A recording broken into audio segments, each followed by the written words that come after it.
That is Edith Adams. We're going to have a visit with you from Welcome Transients in just a moment. Here's an oddities in the news, one of those heart-tugging items that comes and tugs at your heart now and then. Thaddeus R. Winthrop chastised his son early yesterday morning for placing a mattress on the sidewalk near the Winthrop house. Young Winthrop explained to his father they were playing circus and the mattress was necessary. Well, be sure to take it in when you're through, said Senior Winthrop. This is ridiculous. I'm going upstairs and get on the roof and fix that TV antenna. So Mr. Winthrop went to the attic and out through the window to the top of the roof. Young Winthrop, seeing his father go, decided to leave the mattress where it was and went to the cornerstone to play the pinball machine. Not realizing what his son's disobedience would mean to him in the next few minutes, the elder Winthrop began working on the antenna on his roof. Suddenly, his foot slipped on a loose slate, and Winthrop began plummeting down to the sidewalk. He landed 7 feet from the mattress and was in a hospital for 11 years. Sometimes it's hardly worth it, is it? Many of you are familiar with many types of... He landed 7 feet from the mattress, you see, and... Shoppers, huh? Many of you familiar, I'm sure, with the many types of programs in which somebody from the audience is interviewed before he's allowed to guess for a prize of some kind. And sometimes as you watch these interviews, sometimes you get a little bit of the feeling, perhaps, that maybe, just maybe, some of this has been gone over a trifle before, that perhaps there has been an informal meeting someplace where the MC and the person being interviewed may have had the opportunity to slightly discuss a couple of the points of the gentleman being interviewed's life. So we are going to give you one of these in such a case. We're going to call it Welcome Transients.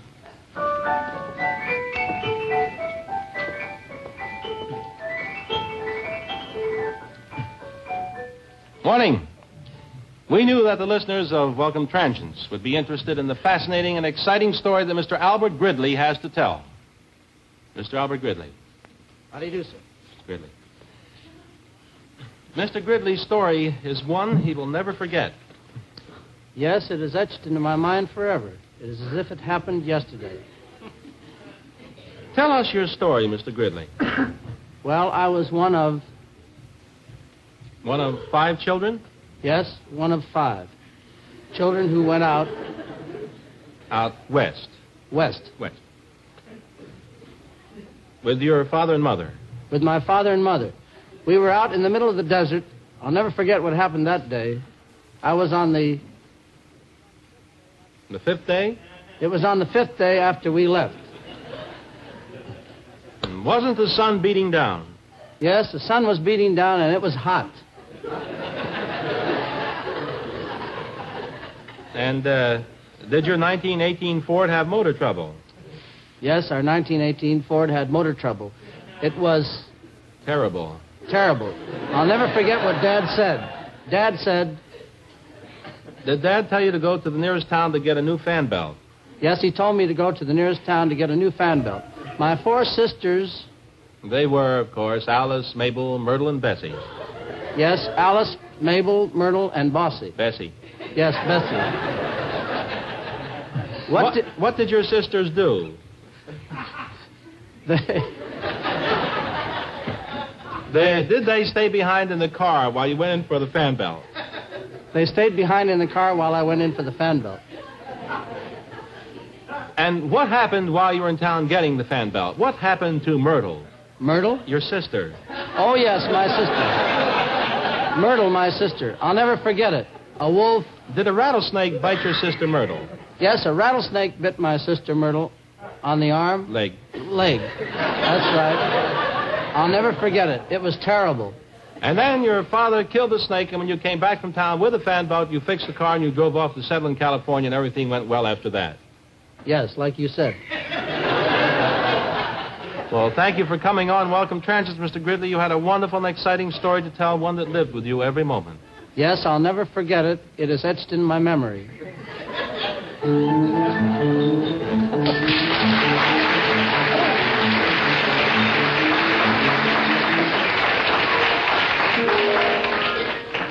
we might have a moment here. Just one little thing I wanted to read you from his book of Strangely Believe It's. There's some exciting things in here. Strangely Believe It's. Chandu Barapur, a Hindu mystic of Bombay, India, has slept for the past 9 years on a spring mattress he bought in Detroit, Michigan. You want to give us some lights out in the audience? So I'll shoot. No stage weights. Promo film? Dare I try another puppy breath? Oh, let's see. Show me a kangaroo with a young son and I'll show you a male pouch.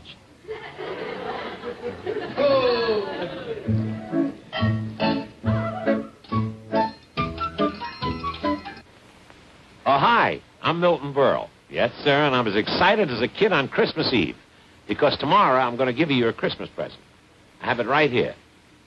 What's in it? Well, I can see that you're pretty curious. Well, it's really not supposed to be open until tomorrow, but it'll be all right if we sneak a peek. Yes, as my Christmas gift to you, I'll have as my special guests Dean Martin and Jerry Lewis in person. NBC and Paramount's great comedy team. And right now I can tell you it's going to be great fun for everyone. I hope no one finds out that we sneaked a preview. Oh, and we're going to have another surprise holiday feature for the kids, for you, and for the whole family. And to stage it, we'll have the very famous Leonidoff of New York's Radio City Music Hall. So I'll be with you tomorrow on NBC Television when my special guests will be Dean Martin and Jerry Lewis in person on the Milton Berle Show. It's coming up on you. All right. We have only a minute and a half left. I'll take a minute and a half. Thank you. I hope you're right.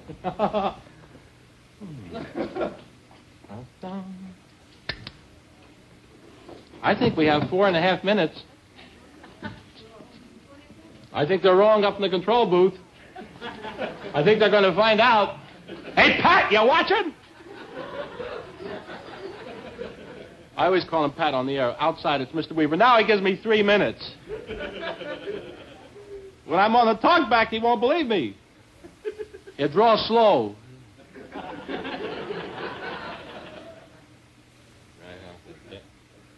You ever see one of those pictures, a prison picture?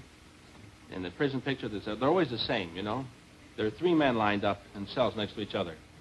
And one guy is singing, "Swing low, sweet chariot." You know, shut up! I tell you, shut up! And over here is the little kid. What's the matter? I never did anything. I don't know. I'm going to die. Sweet chariot. Shut up, all of you! What am I going to die? I killed the guy. Coming for to carry me. Like that.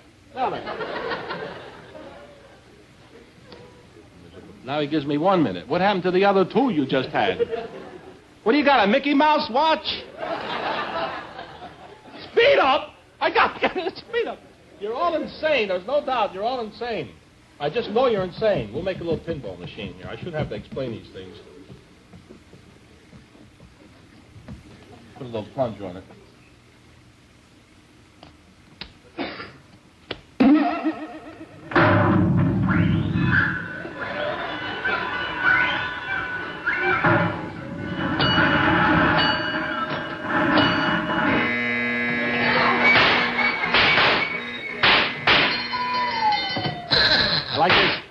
Like they say, arrivederci.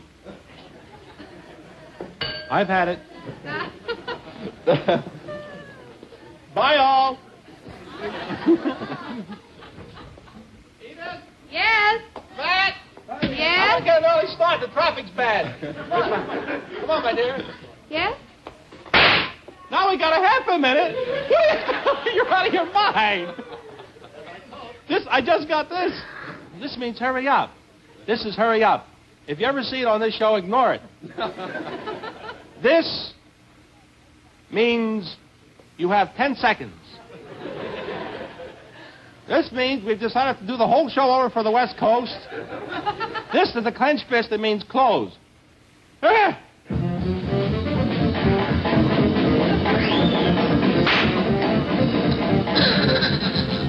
This has been the Ernie Kovacs Show, produced and directed by Jack Hine, written by these gentlemen right here who wish to remain anonymous. Assistant producer Marie Corral, assistant director Dick Gillespie. Timed by American Sundial Company. Unit manager Hugh Brannigan. Sets designed by Phil Moore. Technical direction by F.J. Cutlip. Lighting by Bob Riley. Formerly by Horowitz Hourglasses. Audio by Royce Von Camp. Video by George Anderson. Sound effects by Wes Conan. Electric pictures by camera crew number 12. And Miss Adams dresses from Richard Cole. The correct naval observatory time is 1 minute of 11.